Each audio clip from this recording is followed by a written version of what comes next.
Thanks for listening to the ArtTactic Podcast. I'm your host, Adam Green.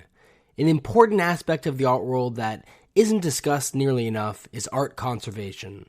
Conservators play a significant role not only in the actual conservation of artworks, but also in the art market. Artworks that are sold oftentimes need to be conserved, and in general, transactions often require the review and approval of a condition report that's generated from a trained eye, such as a conservator. So in this week's episode of the podcast, we chat with Suzanne Siano, founder of Modern Art Conservation, a leading art conservation studio in New York City. Prior to founding Modern Art Conservation, Suzanne was a conservator in the Paintings Conservation Department at MoMA for 13 years. I've personally used Suzanne's services on multiple occasions for my clients for condition reports and conservation work. She really is one of the leaders in the field. Hope you enjoyed the episode. Thanks so much for listening.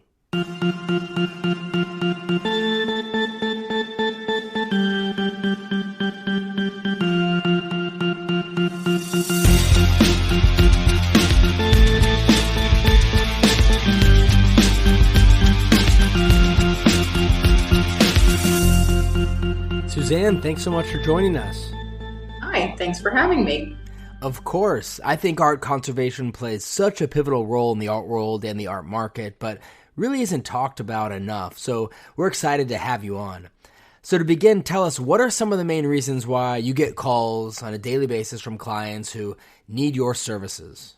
Well, let's see. First of all, I don't think people call me on a daily basis, which is good. Okay. It's true. I think that we're happy to have work, but we don't like to see damage that much. So it's nice when we're called to examine works for sale or for loan, and that's a very nice part of conservation and a service that we offer, where we are, examining works, doing condition reports or loan reports, so that people can buy and sell art or loan their art or borrow art with sort of a health report that goes along with it. And that can, influence how someone might negotiate a sale, but also might influence what needs to be done to an artwork to safely travel it to a museum exhibition, say. But then we also do get calls for damage events, and for collectors, it can be anything from some event in their home or building, like a fire or a leak. It could be something like, guests came over and dropped, a piece of cake on the floor, and, the artwork is not glazed and something got on the artwork. There's a range. But also we get calls from people who, just want to know how to take care of their artworks. In New York City, for example, you do have a lot of dust and a lot of construction that goes on in apartment buildings, particularly over the summer, and the ventilation systems are all connected. So you have, accumulation of particulates of dust or construction dust. And, people really want to protect what I would say is an investment, but also something that they might love and that they need to care for. So I think there's a lot of proactivity on the part of collectors these days. I think they're more knowledgeable than one might expect, and they know to call a conservator. And that might be because of their good art advisor, their collection manager, or just, watching a show and they're like, oh, you know what? There's somebody out there who can help me with this. Yeah, I'm definitely a big proponent of utilizing conservators, and if we're talking about investment quality art, really some of the services you mentioned that you offer, whether it's due diligence in the form of a condition report or cleaning artworks that are already in your home, all of these things at the end of the day are really a fraction of what the value of the artwork is. Again, if we're talking about investment quality art. I think for a lot of people, they don't realize that, the longevity of the artwork is important, obviously, and the conservator is part of that. That's our goal. It's not just to take care of things that need to be restored or conserved, but also to prevent something from happening to them.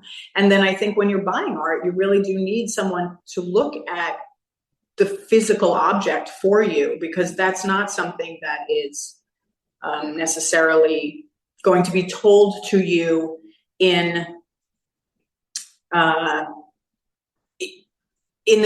truest manner. by every person who's involved in the sale process. And the conservator is usually quite objective and just trying to explain to you what is damage, what might be the artist's hand, what to expect for works by a certain artist. There are conditions that not all art is pristine, perfect, but that might be coming out of the artist studio that way. And it's something a potential buyer and even a seller need to understand.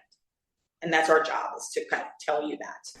Well, there are so many layers to the art world. Some people act in good faith, some don't, and some just don't really know what they're doing. And if we're speaking about a private transaction, for example, some buyers simply rely on the seller's word about the condition of a work. And not to say the seller's intentions are even necessarily bad, but if you can't see the work in person, or perhaps it's an older work and you don't have a trained eye to be able to determine if there's been previous conservation or any kind of treatment, or really to be able to deduce the condition of the work, why not spend a fraction of the price of the artwork to have a conservator look at it so you know exactly what you're getting yourself into? That extra due diligence is so worth it in my view.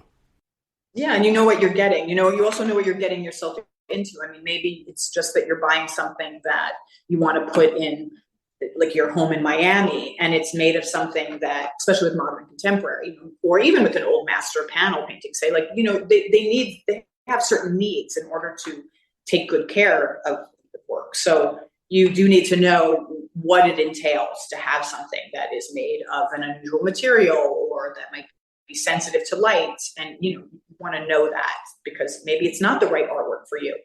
And your art advisor or the seller might be telling you that it's great, or the art advisor might be saying, don't do that. But the conservator kind of fills that informational gap and says yes or no, or these are the things you need to do in order to make it work for you. I think during COVID, it was a very interesting time in the art market where people were still buying and selling art, but in many cases couldn't see the art in person. I'm wondering how COVID changed your business, the art conservation business. Did your services or certain services become more in demand in certain ways? What was that experience like for you? It was interesting for us. We are we need to see things in person for the most part, and we need to work on art in person. So we're a pretty big team for a conservation studio, about 12 people, and we work in a very large space. So at first we all went home and didn't do anything. And then the art world kind of pivoted and said, okay, we're going to do a lot of online sales, or we're going to go through with auctions. And we had a lot of art that was going for sale, packed up in the studio that we had sort of left there, checking on it, but it was there waiting for treatment before these sales were going to happen. So it kind of forced us back in, but we were not wanting to necessarily go on site and be, in people's homes. People didn't want us there. We didn't want to be there. It was a nervous time. So we started doing remote reports, which we hadn't really done before. In the past, I had, if someone needed a report in London, say, I would just find a colleague in London who would look, and then I would sort of translate for my clients what that conservator was saying. But now we were starting to do things where we would find maybe an art handler or a specialist at an auction house who would do the looking, and I would guide that looking. And it would be through a lot of images, a video chat, and then like revisiting and making sure they had all the tools that I would bring, magnifiers and ultraviolet light, so that I could get a sense of the condition of that painting so a sale could be made. And interestingly, we would then, later on, we started to go and see those paintings. It was good to compare what our remote report showed us and what actually was the condition. And most of the time it aligned pretty well. So, and some auction specialists are really good at looking now. We've worked with them for so many years. They kind of know how we look, so that would actually made it a lot easier. But the other thing that kind of happened for us was that as a lot of conservators who were home, I think, decided that maybe they were ready to retire. And so I'd say like 2 to 3 major conservators retired just as we were coming out of COVID.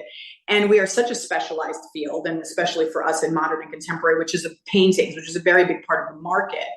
Not having those conservators working as much or at all meant that there were many clients who needed to find another conservator or conservation team. So we actually have many more clients now. And that's great, but those people were really talented and really a big part of growing the field for us and letting us basically, now take on the next, all these clients. And some people, their teams have also started. So a younger generation has started some studios, which is great. I mean, the more conservators we have, the happier we are. There's a lot of work out there. And so when you're actually conserving artworks, I'm wondering, has recent technological innovation changed the way that paintings and other artworks are conserved today, or are things very similar to what they were maybe a few decades ago? I think there's actually been a lot. We are a field that looks to other fields for tools and materials. So we're always looking sort of to medicine and military, or like detergent industry, or cosmetics, or the food industry. And I've even worked with NASA on a project of cleaning soot off paintings. There are kind of interesting things that we find out in the world that we then bring to conservation. So as the rest of the world is more technologically advanced, we kind of pick and choose what might work for us. Some things do, some things don't. And there are scientists in our field who are really dedicated to finding new things for us to use to look at painting. So there's a lot of analytical and imaging technology that's developed. And then there are just materials that we use now that we didn't use in the past, or we sometimes find old materials that we realize actually could work, but maybe in a different way. So there's always looking for new ways to deal with cleaning a painting, or maybe in painting, but really cleaning. Cleaning is really or looking and understanding what you're seeing and what might be restoration or what might be damage. So there are a lot of things. And then just imaging in general has just become so good. So for us in the past, when we do treatments or even go on site, we used to carry a camera with film in the past, and you had to wait for those images to come back, slides or printed pictures to come back to you to know that you fully documented the work before you could do anything. And just having everything be digital and such high quality now, we can, it speeds up the process. And it allows us also to maybe do very high resolution, very detailed, almost having a microscope on site with some even just small devices we add to a phone that we can really zoom in and see things that tell us a lot about the painting that we couldn't do before. So actually, I'm just about to buy I'm waiting for it to be delivered, an interesting little digital microscope that's very small that I can take on site and just set up in order to actually have a microscope with me that can just wirelessly send the images to an iPad or a phone or computer, and that will be just a great tool to have. So we're always looking for things, and we find a lot of unusual things from the food industry, say xanthan gum, which people see on the packages of different things, but those gels and things we often suspend materials in so that we can very carefully clean paintings, certain things off paintings, especially modern paintings, which have different requirements than an old master that might have a varnish layer on it. Wow, that's really interesting that art conservation is influenced by so many different fields from an innovation perspective. So since we have you here and all of your knowledge, I was wondering if you could maybe give some advice to collectors who are listening, and maybe share what are a few of the most common mistakes you've seen in terms of how collectors acquire and then install and live with their art that may lead to conservation needs down the road, and perhaps if they're listening and take your advice, they'll be able to avoid some of those. For me, the biggest thing is that people buy art that doesn't fit in the door, in the elevator, through the window even, and they think that any large painting can be folded or rolled. Folded is not actually folded with a crease, but it's a term we use for sort of kind of wrapping an artwork around a tube in a different way than rolling. And that cannot happen safely for all artwork. So it's very good to know the limitations of the space that you want to put the artwork into, just because it's not always good for the art to go through that. And it's expensive, but also it can be dangerous and damage the art, even if you're the safest conservator or art handling team that's going to roll and restretch the painting. So that is a thing that I see very commonly, and especially with modern, because there are a lot of, great large paintings out there. The other thing is, a lot of people want art around them in their homes, like in the dining room, or,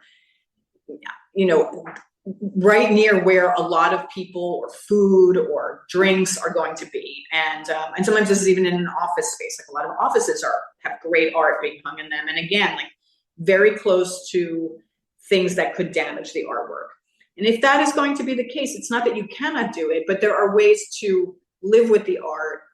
Maybe glazing the art, good framing, glazing could really help to protect the art if you must hang it above the fireplace, or, again, like behind your dining room table. Damages can happen, and there are a lot of things conservators can do, but there are paintings that are extremely sensitive that intervention is never going to be invisible. And that's going to impact how it looks later as it ages. It's going to impact probably the price during sale, because there could be things that, show up that someone says, well, those are damages, or there's great in painting, but it's still got in painting on it. Not everybody wants to see that. So I think there are a lot of things that people can do, but I do think that having routine maintenance is something that people don't think about, but that could be super helpful. Maybe have your collection dusted. Do not have, anyone else touch it and clean it, but dust does accumulate. So it's good to have that happen maybe once a year. If you're not in your home all year, do not turn the climate control off. Do not turn the air conditioner off. I think a lot of people leave, for the summer. They might turn everything off, and that's great environmentally, but it's not great for your art. So you have to find a balance. And it's not that all art has to live in like perfect conditions all the time, but they need to live in very steady conditions. That is the most important thing, that the changes are not dramatic. And so you can sort of like lower the, you can keep the temperature steady. It doesn't have to be, 45, 50% humidity, 70 degrees. It could be a little bit off from that, but as long as it's not fluctuating, that's much better for your artwork. And if you're really going to be gone for a long time and you're leaving your collection, it's good to have someone go in and just check it, because things happen around your home, whether it's like, some water infiltration somehow, or, bugs, getting in, like landing on the painting. So there are a lot of things to look for, just to have good maintenance. And conservators provide that, but collection managers really help, registrars, art advisors. And I think we all work together. And this all, of course, then also makes your insurance company happy, which is good to have good care, because obviously, like when things happen, often it ends up being an insurance claim. And so the more sort of preventive, as we said, the more preventive care that can happen, the better it is all around. That was really amazing advice, and we really appreciate it. And I was also thinking about artists who may be listening, and thinking about when they make their artworks in their studio initially, if there's anything they can be doing in regard to how the work is made that may lead to less conservation issues down the road for their collectors who eventually acquire the works. So I have a friend who's an artist who said that after he met me, I would just be sitting on his shoulder, kind of with my finger, like pointing, don't do this. And I told him, I said, you have to make art the way you envision it. You have to make it the way you want. I don't want to be that person. I don't want the conservator to be that person who says, no, you can't do this. But we are a resource for artists to maybe find better materials, or to just make choices that maybe can extend the life of an artwork. But just as an artist with no conservator involved, it's very good to research the materials you're using. Just look, like it's really super fun to go to an art supply store and buy all these really interesting, cool things. Some of them, though, are made better than others. Some of them, it's not that better, but some of them are made to last longer than others. Some have a certain purpose. So there are certain inks that fade quickly, or pigments that fade in the light quickly, or canvases on stretchers that maybe are just very, very weak, and you're painting a big painting, and that's really not going to last. Like if you have the money to invest in better materials, not always expense, but often it is like a little bit extra, it's worth doing that. And then if you really are making things that require special handling or special care, or you really want the people who purchase your art to, glaze that, to frame it with glass, say, you have certain requirements, or that if someone puts their finger like right on the face of the painting, that's going to impress into your paint or your bubble gum or your dust or glitter or whatever it might be that you're making art out of. On a painting, there's the opportunity usually to put handling instructions on the back of the painting. Now, this can't happen for every artwork, obviously. If you're making a sculpture you can't, there's not a place for instructions all the time. But I think that people think that in the sale process, there's a lot that's in a contract that might say this is what the artist requires, this is what the artist is asking for. I mean, this happens a lot with installation art. The instructions are there, but they don't always travel with the artwork as the art moves along. Just like conservation history doesn't travel along with the artwork unless it's like in a museum or a certain collection where the collector is really like passing on information to the next generation. But for the most part, there isn't a lot of information there on how to take care of a certain artwork. So most of the artists can do, by adding some handling instructions is a great thing. And there are certain artists, very well-known artists, that we all know, look at the back and you'll see, don't do this, wear gloves, don't touch the face. And that's very helpful. But if you have questions about materials, or you want to, maybe investigate how to do something differently, conservators do work with artists, and we work with many. A lot of them have come to us either through their galleries, knowing that they needed help and they know us, or because of the damage that happened to an artwork of theirs. And they met us. We like to really, collaborate with the artist when we can.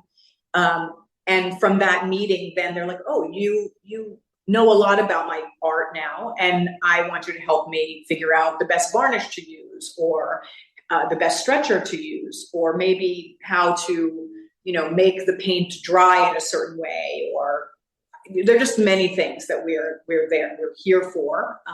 We can't answer everybody's questions all the time. And there's a lot online, obviously, but the better materials you choose, the more likely that it's going to last longer, and it will help the artist market to know that they are well-made artworks. Suzanne, thank you so much again for coming onto the podcast and sharing your really valuable perspective on art conservation and the many different aspects of it.